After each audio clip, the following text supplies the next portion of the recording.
Graça, paz e misericórdia da parte de nosso Senhor Jesus Cristo. Bem-vindo a você que nos acompanha para mais uma Escola Bíblica Dominical. Estaremos comentando a lição de número 8 desse segundo trimestre do ano de 2024, onde o nosso comentarista é o querido pastor Osiel Gomes. E o assunto é a carreira que nos está proposta, a caminhada da salvação, santificação e perseverança para chegar aos céus. E a lição de hoje é a lição de número 8, onde será tratado o assunto confessando e abandonando o pecado. Com base na confissão de Davi, do capítulo 51, do Salmo de número 51, e também com base na primeira epístola de João, capítulo 1, versículos de 8 a 10. Dessas duas perícopes vai tratar do assunto. E dentro desta lição, nós estaremos comentando, partindo pela sequência do que estaremos comentando.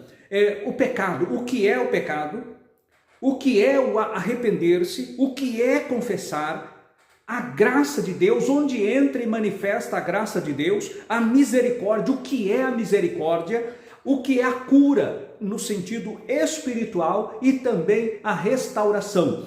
São esses 7 pontos que estaremos abordando dentro desses 3 tópicos da nossa lição. O texto áureo da nossa lição vai dizer assim: o que encobre as suas transgressões nunca prosperará, mas o que as confessa e deixa alcança misericórdia. Estamos vivendo uma fase da relativização do pecado. Relativização do pecado. E isto é muito perigoso, a relativização do pecado.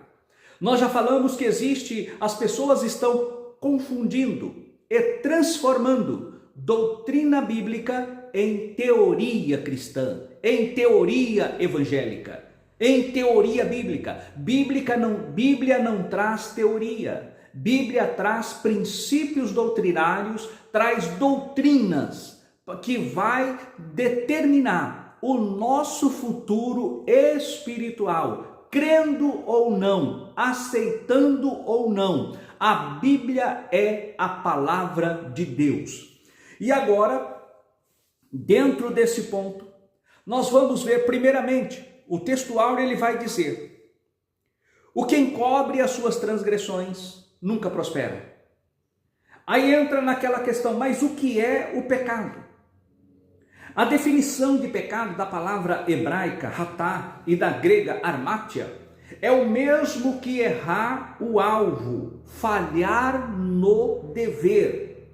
A falta de conformidade com a lei moral de Deus, aquilo que Deus determinou e estabeleceu. E quando o homem age de forma contraditória, de forma a afrontar esses preceitos morais de Deus, ele está cometendo pecado. Pecar é errar o alvo.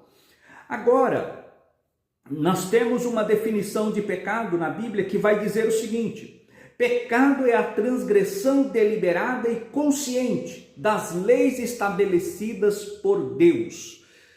Muitas vezes o homem peca sem conhecer, por ignorância. Tanto é que na lei de Moisés nós vamos encontrar ali os sacrifícios.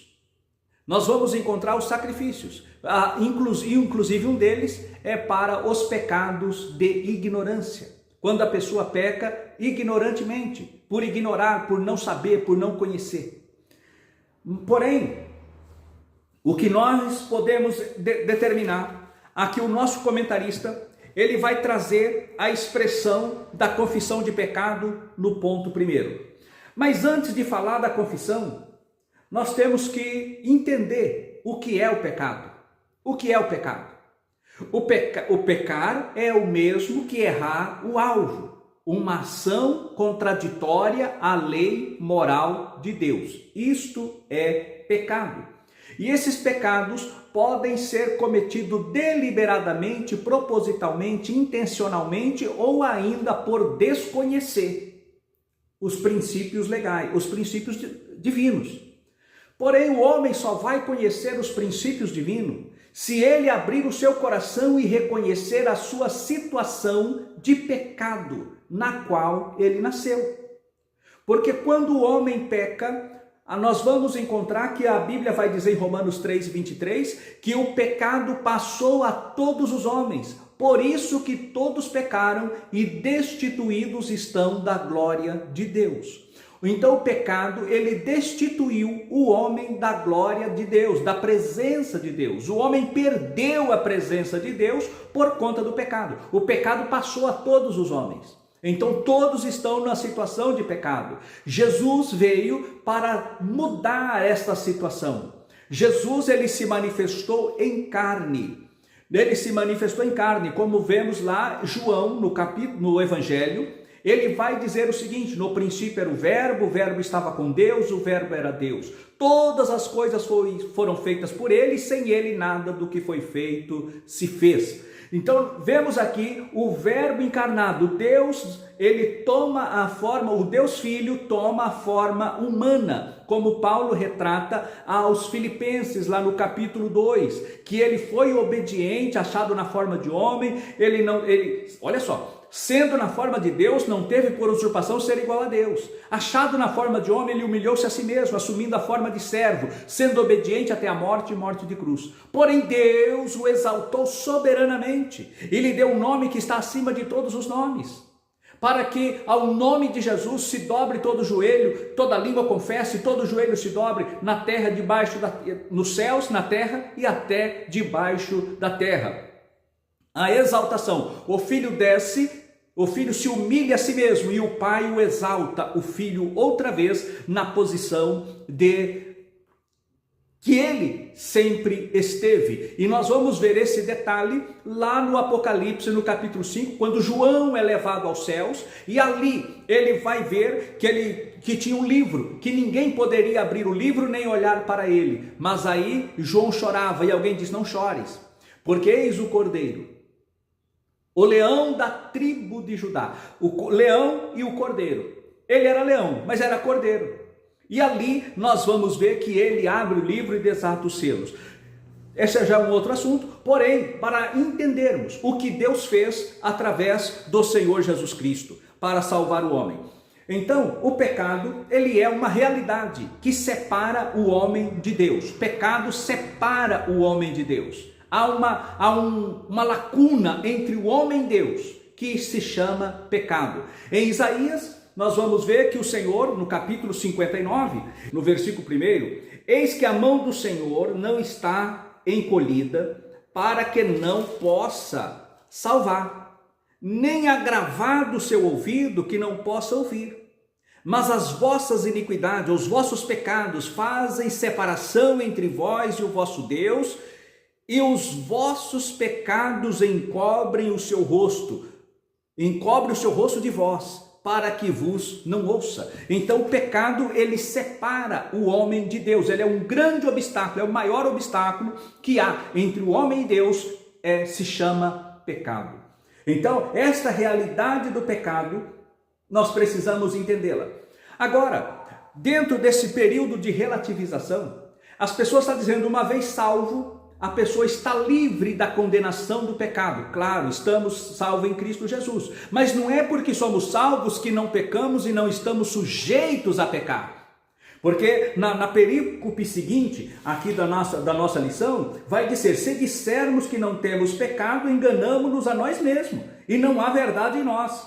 Se confessarmos os nossos pecados, Ele é fiel e justo para nos perdoar os pecados e nos purificar de toda injustiça. Olha o que é colocado pelo apóstolo João. Então todos nós pecamos. Então, partindo desta realidade, da realidade do pecado que todos convivem, agora nós entendemos então o primeiro ponto, o que é o pecado.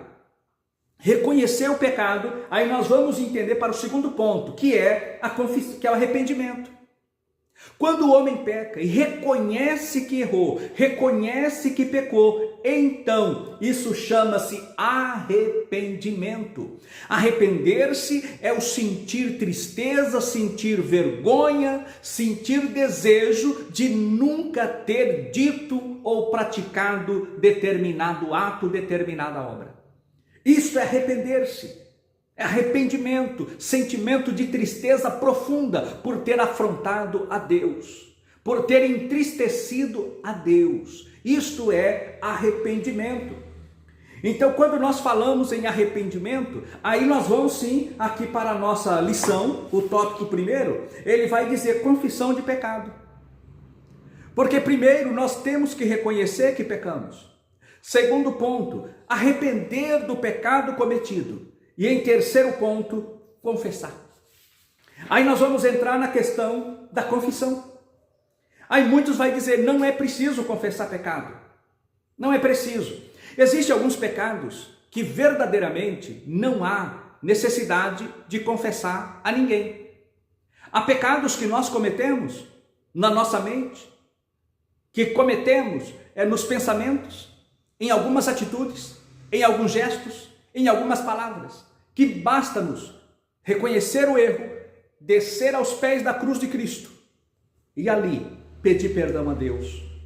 Esse é um dos pontos. Agora existem outros pecados que nós pecamos, primeiro pecar contra nós mesmos, mas existem pecados que nós pecamos contra o próximo, pecamos contra o nosso próximo, e esse pecado cometido contra o nosso próximo, nós precisamos nos dirigir a ele e pedir perdão a esta pessoa contra a qual nós ofendemos, contra essa pessoa que se sentiu ofendida por palavra, por situações. Então nós precisamos ir a essas pessoas sim, e pedir perdão a elas sim. Não basta arrepender-se, é o pecado de relacionamento. Lá no Antigo Testamento era o pecado da culpa, né? Que era pecado de homens contra homens, pecado da culpa. Então nessa questão nós temos que nos dirigir sim à pessoa que ofendemos sim, e pedir perdão a ela sim. Isso é um ponto. Você se arrepender, a pessoa se arrepender e pedir perdão, isto é louvável. O que é confessar?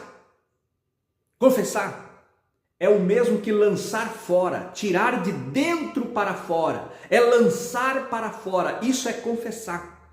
Muitas vezes a pessoa ela fala mal, ela murmura, ela é uma maldizente, ela lança contenda, semeia divisão entre os irmãos, depois ela chega para a pessoa não está sabendo de nada, só sabe que está envolvida numa confusão, e ela pergunta, minha irmã ou meu irmão, me perdoa pelo que eu fiz. Mas a pessoa não sabe o que ela fez, o que ela falou. E muitas vezes, irmãos, quando a pessoa pede perdão, implica em confessar o que ela fez, o que ela falou. Porque há muitas pessoas que são os murmuradores, os maldizentes, os semeadores de contenda dentro da igreja, não confessa o que eles fazem às ocultas, aos pés do ouvido das outras pessoas, para lançar confusão.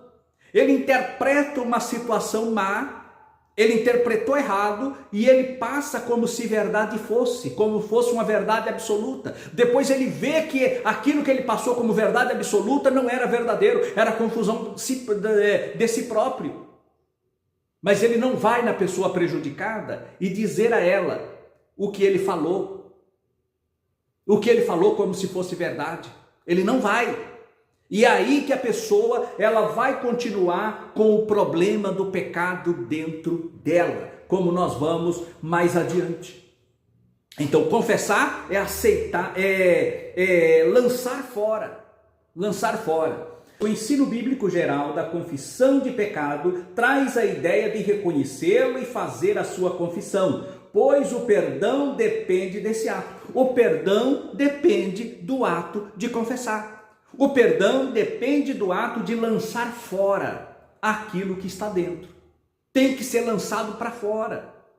Então, quando muitas vezes as pessoas procuram passar apenas um conhecimento teológico para as pessoas, mas Deus, Ele não quer um coração cheio de teologia, Ele quer um coração cheio de quebrantamento, que reconhece o senhorio dele, e que esse coração esteja voltado para ele, arrependido. Porque aí nós vamos para o segundo ponto. O quarto ponto. O primeiro, o pecado, que é, já falamos, o que é arrepender-se, o que é confessar, lançar fora. Aí nós vamos para o quarto ponto, aí vai entrar o quê? A graça. O que é a graça? A graça de Deus é um favor imerecido. Graça, favor imerecido. Para que ache graça. O salmista Davi, ele é enfático aqui, que faz parte aqui do nosso texto áureo. Ele vai dizer no versículo 3, no verso 3 do Salmo 51, porque eu conheço as minhas transgressões e o meu pecado está sempre diante de mim. Então ele está dizendo, olha, eu reconheço que errei. Então ele está reconhecendo o pecado. Aí ele está mostrando o arrependimento. Contra ti somente pequei. Olha só, ele está dizendo, eu pequei, eu estou reconhecendo, estou confessando, estou pondo para fora que eu pequei. E fiz o que a teus olhos é mal, para que seja justificado quando falares e puro quando julgares. Ele fala, como eu serei justificado quando eu falar? Como eu serei puro quando eu julgar? Se aqui dentro está sangrando o pecado que eu cometi contra ti. Então nós vemos a questão da graça. O que é a graça? É a misericórdia, é quando Deus ele entra numa situação e vai trazer ao homem a possibilidade de sua restauração. O homem, ele confessa, ele vai apresentar. Aí nós vamos ver que a graça de Deus, ela entra e dá ao homem esta condição, esse favor de perdoá-lo. Porque o homem, ele não tem condições de restaurar-se a si mesmo. O homem não é autorregenerativo. Ele não se autorregenera por si mesmo. Ele não se torna um autoimune por si mesmo. É Deus quem age, é a graça do Senhor Jesus Cristo que muda isso no coração do homem. Então a graça é esse favor imerecido da parte de Deus para nós em aceitar a nossa confissão, o nosso quebrantamento, o nosso arrependimento. O Senhor ele entra então com uma graça para nos aceitar. Aí nós vamos para o quinto ponto. E que ponto é esse, pastor? Misericórdia. Porque a graça, ela não age, a misericórdia, ela age mediante a graça. A porta para o homem é a graça, e depois da graça vem a misericórdia. O que é a misericórdia? A misericórdia é Deus não nos impor, não nos castigar, segundo a medida que necessitamos de ser castigados. O castigo de Deus é abreviado, é limitado. Ele segura misericórdia. Ele lembra, por isso que o salmista vai dizer, ele lembra de que somos pó. Então a misericórdia é isso. O Senhor não entra com um juízo acima do que podemos suportar. Isto é misericórdia. Por exemplo, atenuar. Misericórdia é o mesmo que atenuar, amenizar, diminuir, limitar o castigo, a ação de castigo de Deus. Aí nós vamos encontrar lá em Hebreus, no capítulo 4, da carta aos Hebreus, no versículo 16, cheguemo-nos, pois, com confiança ao trono da graça, para que possamos alcançar misericórdia e achar graça a fim de sermos ajudados em tempo oportuno. O trono da graça e misericórdia é a cruz de Cristo, é aos pés da cruz. Quando o homem desce, ele confessa, ele se humilha, ele está no trono da graça e da misericórdia. A graça do Senhor nos recebe e a misericórdia dele atenua o castigo do qual somos dignos e merecedores. Então, nós vemos aqui, o homem peca, o homem se arrepende, o homem confessa, ele alcança a graça e alcança também de Deus a misericórdia, é o castigo atenuado. Porque ele lançou fora aquilo que estava dentro. Aqui na nossa lição, ele vai dizer no tópico 2, o perigo do pecado não confessado. Por quê? O perigo do pecado não confessado. Quando o homem encobre, que está lá no texto áureo, ele encobre a sua transgressão, ele nunca prospera. Porque o pecado é como um câncer. É um câncer na alma e no espírito. É um câncer que vai matando o homem de dentro para fora. Ele não mata de fora para dentro, é de dentro para fora. Há uma bomba relógio que ela vai crescendo, crescendo, crescendo, crescendo e explode. Então, a questão do pecado é uma situação espiritual que o homem precisa dele se libertar. Olha aqui. Aqui ele vai dizer o perigo do pecado não confessado. Mas quando Davi, ele comete aquele pecado com Betseba, a criança nasce, passa aquele período, a criança nasce, e Davi leva, depois da morte de Urias, ele leva a Betseba para sua casa, a criança nasce, e parece que está tudo bem, até que o profeta, o homem de Deus, vai confrontá-lo. E quando o homem de Deus confronta a Davi, ele vai dizer uma expressão: pequei contra o Senhor. E o profeta vai dizer de imediato: não morrerás, mas a criança vai morrer. Aí está a misericórdia de Deus, a graça. Quando ele reconhece que errou, ele confessa, ele joga para fora: eu pequei.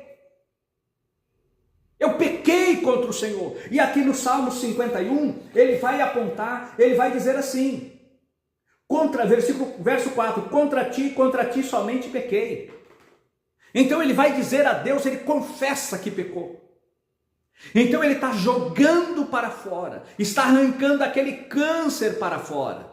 Mas aí o profeta vai dizer o seguinte: essa criança vai morrer. A criança morre. Você não, mas a criança morre. E tem mais, a espada, a misericórdia. Olha só, a misericórdia de Deus poupou ele a vida. Poupou-lhe a vida. Perdoou o seu pecado. Mas o castigo veio. A espada nunca se apartará da tua casa. Aí quando ele ora ao Senhor, ele jejua até que a criança fica doente, ele jejua e a criança morre. Quando a criança morre, ele não vai lamentar e brigar com Deus. Ele vai adorar ao Senhor. Ele vai adorar ao Senhor. E ele adora ao Senhor e ele consola e conforta a Betseba pela morte da criança. Porque ele diz: a culpa não é tua, mãe, a culpa é minha. Porém, Deus vê aquela sinceridade do coração de Davi e ela concebe. E tem um filho. E coloca-se o nome de Salomão. E o Senhor chama Gedidias, amado do Senhor. E Salomão foi o escolhido para ser o sucessor de Davi no trono. Aí, olha o que é isso, é a misericórdia de Deus. O Senhor mandou o castigo, mas junto com o castigo, o Senhor também entrou com a misericórdia, amenizou ali o sofrimento, não foi tanto quanto deveria ser, e agora o Senhor entra com a bondade. E Salomão vem a ser o herdeiro do trono de Davi. Isso só Deus faz. E o que acontece? Quando o homem, ele comete, ele confessa, ele se arrepende, ele confessa, aí o Senhor age com a cura. Entra com a cura. A cura. Nós vamos entender uma coisa. Existem enfermidades que não existe médico na terra que cure. Não existe remédio na terra que cure. Não existe imposição de mãos que venha curar algumas enfermidades. Porque existem algumas enfermidades que é juízo de Deus. É castigo de Deus por conta do pecado do homem. Condicionado a arrependimento, condicionado à salvação daquela alma infeliz que pecou e não confessa, e o Senhor coloca a ferida, e o Senhor fere para a salvação da alma. E aqui nós vemos, a cura ela ocorre tanto o Senhor ele quer a cura espiritual, mas existe algumas curas materiais, físicas, que elas não são curadas enquanto não há confissão do pecado. Alguns exemplos, não precisamos aqui dizer, mas existem situações de pessoas que escondeu um pecado grave por mais de 40 anos, até chegar no leito de morte, passar por 4 cirurgias e a cirurgia não fechar. E esta pessoa chamou a minha esposa, era uma irmã, do círculo da oração e confessou o pecado de 40 anos, que nunca tinha sido confessado. Foi trazido o assunto, orou pela irmã, ungimos a irmã, ela sentiu paz no coração, paz na sua vida, e o Senhor aguardou salvar. Aí a importância da cura física e espiritual. Aí, o interesse de Deus principal é na cura espiritual, e a cura física é consequência. Ela só vai ocorrer depois da cura espiritual. Aí nós vemos que após isso, aí nós vamos entrar para o segundo ponto, a restauração, que fala no tópico 3 da nossa lição. A restauração. Dessa forma, perdoar pecado é uma prerrogativa de Deus Pai por intermédio do Senhor Jesus Cristo, mediante a sua obra no Calvário. E diz mais: mas quem deixa de lado o orgulho, a soberba, para trilhar o caminho humilde da confissão de pecado, vive uma vida mais leve. O nosso comentarista, ele vai dizer o seguinte: confessei-te o meu pecado e a minha maldade não encobri. Dizia eu: confessarei ao Senhor as minhas transgressões, e tu perdoaste a maldade do meu pecado. A maldade do pecado. O pecado de Davi foi matar Urias, adulterar com Betseba e matar Urias. A maldade do pecado chamou Urias, embriagou Urias e mandou Urias ir para casa e deitar-se com a esposa. Maldade. Urias não foi. Ele escreve a carta para entregar na mão de Joabe, para Urias levar a própria sentença de morte, a maldade do seu pecado. Então não foi apenas matar Urias com as espadas do inimigo, não foi apenas ter adulterado com Betseba, mas o fato de tirar Urias da batalha, embriagar Urias, tentar levar Urias para que fosse deitar-se com a sua esposa, dar na mão de Urias a própria sentença de morte. Nisto estava a maldade do pecado de Davi. Porque muitas vezes a pessoa confessa o pecado, mas não confessa a maldade. E Davi foi claro: eu confessei-te o meu pecado e a minha maldade não encobri. Porque às vezes a pessoa peca, mas aí vem agravada. No direito penal vai falar dos agravantes. Vai falar dos agravantes, aquilo que agrava uma pena. Se você fala do homicídio, vai falar a pena de 6 a 20 anos. É homicídio simples. Aí vem as consequências agravantes, mediante emboscada, de forma violenta, algo que insidiosa, que dificulta ou impeça a defesa da vítima. Entendeu? Traição, emboscada e outras coisas assim, são agravantes. Aí a pena é de 12 a 30 anos.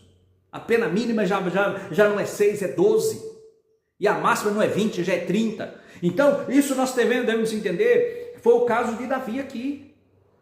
Foi o caso de Davi. Então ele vai mostrar aqui a realidade do que ele fez. A maldade do pecado. Não bastou pecar, mas teve a maldade, o agravante na sua atitude. Mas o nosso Deus, ele é misericordioso, e quando há confissão, por isso que a Bíblia vai dizer: o que encobre as suas transgressões nunca prosperará, mas o que confessa e deixa alcança misericórdia. Que Deus nos abençoe, que Deus nos guarde, porque a nossa restauração é o objetivo de Deus. Então, quando o pecado A pessoa peca, se arrepende, confessa, alcança graça, alcança misericórdia, alcança cura e é restaurada para louvor e para a glória do Senhor Jesus. E qual foi o louvor que Davi recebeu após a sua restauração? Ele consegue transmitir o trono para Salomão.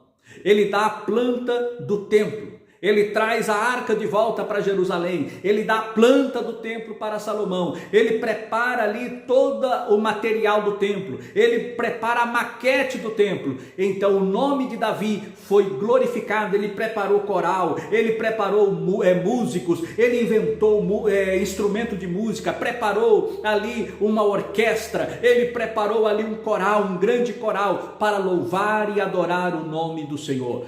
A espada nunca deixou a casa de Davi, mas a mão de Deus nunca o desamparou.